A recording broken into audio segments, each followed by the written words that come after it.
जय शिवराय मित्रांनो, आज चाललो होतो आपण पैठणला एका पाहुण्याच्या दहाव्याच्या कार्यक्रमासाठी. आणि आज माझ्यासोबत होती हिंदवी आपली आणि आईला पण सोबत आपण घेऊन चाललो होतो. हे बघा, पैठणमध्ये एंट्री मारल्याच हे बघा अशा पद्धतीनं मस्त देखावे या ठिकाणी तयार केलेले बघा तेलच्या नगर परिषदने. हे बघू शकता पैठण नगरीमध्ये या ठिकाणी आपलं आता स्वागत झालेलं आहे अधिकृतरित्या. हे बघू शकता संत ज्ञानेश्वर उद्यान आहे पैठणचं, खूप फेमस आहे. आतमध्ये पण खूप काही बघायसारखं आहे, एकदम जबरदस्त या ठिकाणी.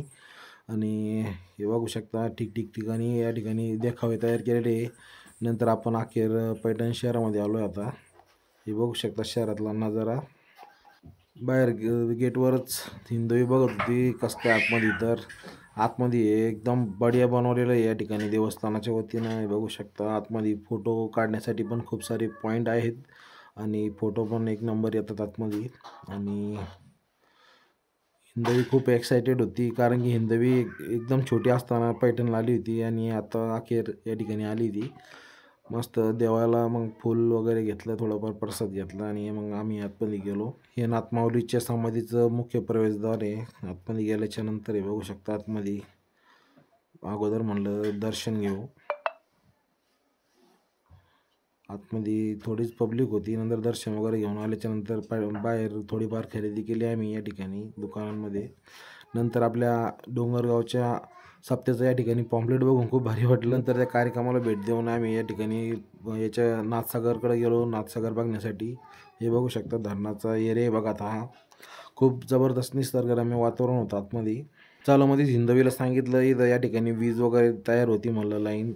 पाण्याच्या याच्या प्रेशरमुळे या ठिकाणी लाईन तयार होती. बघू शकता तुम्ही या ठिकाणी विजेचे खांब दिसत आहेत आपल्याला. आतमध्ये गेल्याच्यानंतर एकदम झाडी वगैरे जबरदस्त वातावरण होतं आतमधलं. सध्या ऑफ सीझन असल्यामुळे जास्त पर्यटक काही दिसले नव्हते आपल्याला आतमध्ये. हे बघू शकता नाथसागरच्या या ठिकाणी व्ह्यू पॉईंटचं हा गेट आहे बघा. हिंदवीला टाईमपासमध्ये शेंगदाणे वगैरे घेऊन दिले खाण्यासाठी. वर आल्याच्या नंतर इतकं पाणी बघून हिंदवी एकदम शॉक होऊन गेली.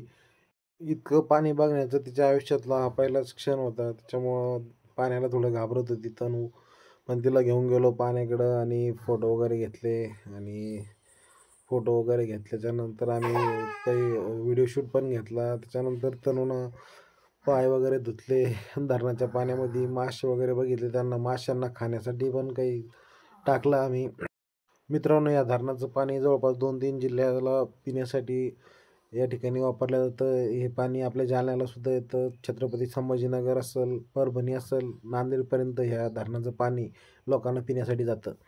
नंतर खाली आल्याच्यानंतर आम्ही परत नाश्ता वगैरे केला. नंतर तनुनंतर ज्यूस वगैरे पण पिला. त्याच्यानंतर आम्ही या ठिकाणी बाळासाहेब पाटील शासकीय वस्तू संग्रहालय या ठिकाणी जुन्या वस्तू बघायला मिळतात, जुन्या पुरातन काळातल्या, तर ते बघितले आम्ही. नंतर आतमध्ये माऊलीचं पण मंदिर होतं. या ठिकाणी जीवनावरचं सगळं जितके देखावे आहेत या ठिकाणी बघायला मिळतात आपल्याला. जबरदस्त आहे. कधी जर गेले तर नक्कीच या संग्रहालयाला भेट द्या. ज्ञानोबा यांच्या सगळ्या जीवनावरती ज्या घटना झालेल्या आहेत त्या घटना दाखवण्याचा या ठिकाणी प्रयत्न या ठिकाणी करण्यात आलेला आहे बघा. संग्रहालयामध्ये शूटिंग फोटो काढण्याची अनुमती नव्हती, त्याच्यामुळे आपण बाहेरच फोटो वगैरे घेतलेत. आतला हा माऊलीच्या मंदिरातला फोटो आहे. आणि संग्रहालय बघितल्याच्या नंतर खूप काही इन्फॉर्मेशन या ठिकाणी तनूला पण मिळाली आणि आईला पण काही वेगळं बघायला मिळालं. तर थँक्स टू वॉचिंग मित्रांनो. भेटूयात एखाद्या नवीन मिनी ब्लॉगमध्ये. तुर्तास धन्यवाद. जय शिवराय, जय जिजाऊ.